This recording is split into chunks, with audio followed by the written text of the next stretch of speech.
Hey everybody, David here, and I am back with day 5 of 12 Days of Anime. And today I will be discussing episode 6 of Dream Festival. It's the episode with Chizuru. Hold on, let me check my name, make sure I'm getting everything correct.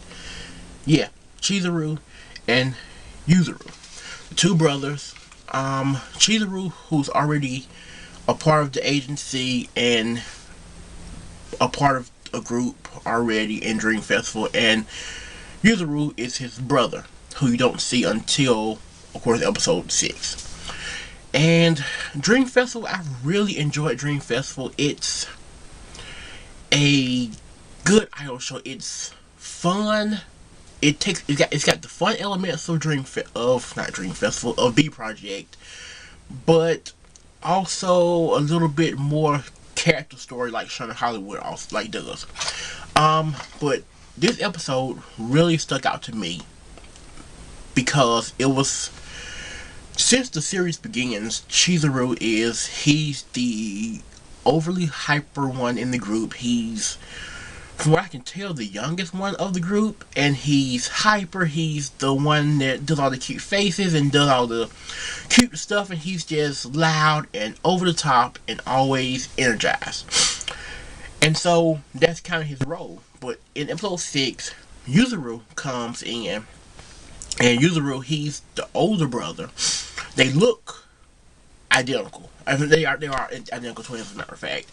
And he plays tricks on Chizuru. He gives him the drinks with the hot sauce in all the time. He always falls for it.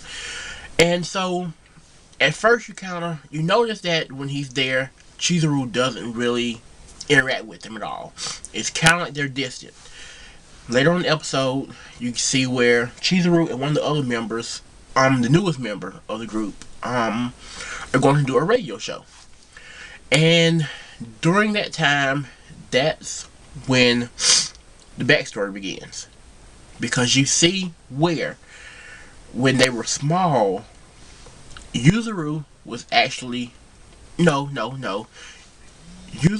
and Chizuru both were supposed to go to the park or something. Yuzuru did something to get into trouble, so it was just Chizuru that went with his mother. During that time, that's when he got scouted for the agency. Yuzuru was mad because if he had gone with him, they both would have been more than likely picked up, because they were both talented and they were both twins, which was, a gimmick, so to say. And so he felt that Chizuru, lack of a better word, owed him, because it was, he basically was saying it was your fault that I wasn't there, your fault that I didn't get scouted, your fault, and you owe me. And so he felt that at any moment he could just ask for favors, and he ended up asking Chizuru to go in his place and to take his place in the audition, which led to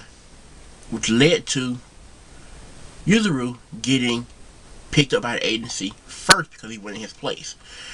And then later on they show, a couple years later, Chizuru got also re-scouted, and he also got accepted to the agency. And Yuzuru almost had this resentment for his brother. It was like, how dare you go and come behind me and get into the same agency I'm into? And how dare you betray me that way?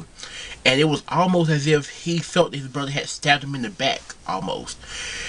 And when they tell that story over the radio show, the emotion that you feel from the episode really hit me. It really, just watching it, you could see the emotion between both characters and how they were telling that story, and you could see the emotion coming out. And I think part of that is due to the voice actors. Also, the voice actors really put their emotion into the character, into their voices, and it came out over the show. It was really heartfelt, and you could feel the pain from both brothers, and feel that that rift had grown so big because they had not talked about it.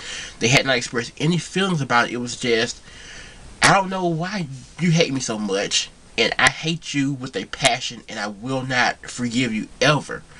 And just that riff there, there was no patching it up.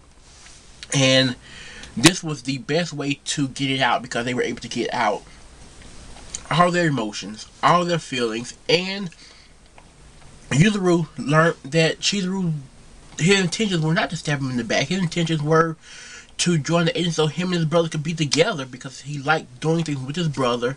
He loved being a twin, and it was all in love, and it was all just so they could be together and do things together. And once he realized that it wasn't vengeful and that it wasn't a stab in the back, that wall came down, and you could see that wall come down. You could see that relationship slowly come together, and by the end of episode 6, they're back and they're brothers again. And I don't know, Dream Festival, that episode really was a great episode.